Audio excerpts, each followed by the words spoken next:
the Hall of Fame. Did you get any chance chats with Steve Austin's or the Undertaker's at that weekend? Oh yeah, got to speak to all of them, got to catch up. It's crazy to me, even today, as I speak to them, as peers and on the same level, on the same wavelength. In the back of my mind, I'm still that kid in Scotland who was watching them growing up, dreaming about being in WWE.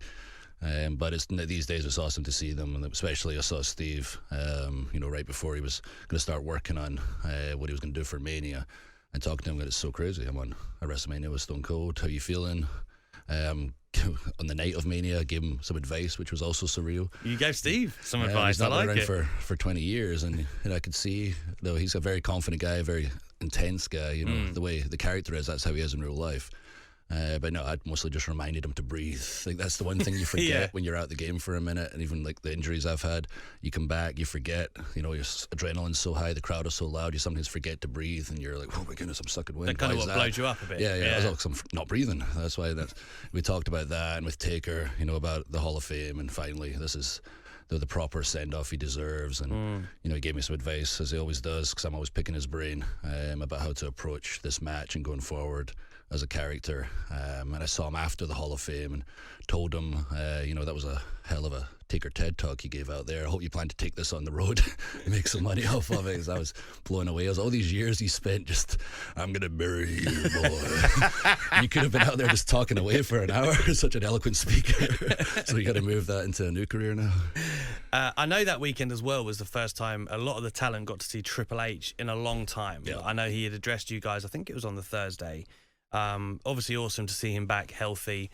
And again, he played a big part in your story in getting you back to WWE in the first place, right? I know the recruitment is slightly different in NXT now and how all that works.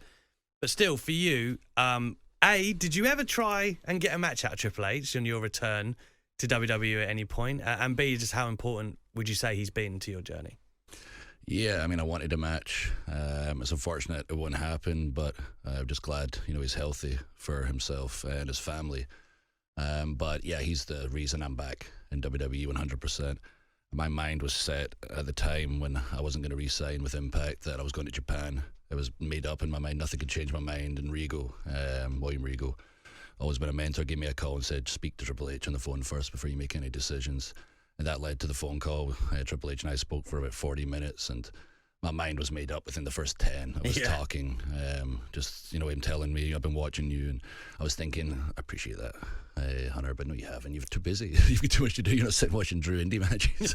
But sure enough, the way he spoke about, some of my matches and how much it developed. Wow, he really has been watching. Aside the fact he was proud how far I'd come as a performer, it meant more to me that he was proud how far I'd come as a man as well, and growing up, and made it clear it was time to come home. And I knew, literally, as I say, with 10 minutes, that 40-minute conversation, it was time to come home. And how right he was. Yeah. And I knew it. I didn't know it until I spoke to him, and then I knew right away it's time to come back. Just where I'm at in my career, and I knew it was NXT as well.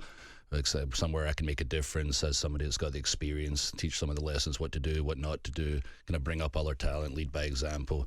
And that niche audience know exactly what I'm about today, as opposed to what I was about in the past. And that was his thoughts anyway, so we're on the same wavelength. I was just like, I'm not popping up and running SmackDown, let's just start here. We go from there. We made an agreement, and he stuck to the agreement 100%. He's been amazing to me ever since I came back, and just happy that he's healthy.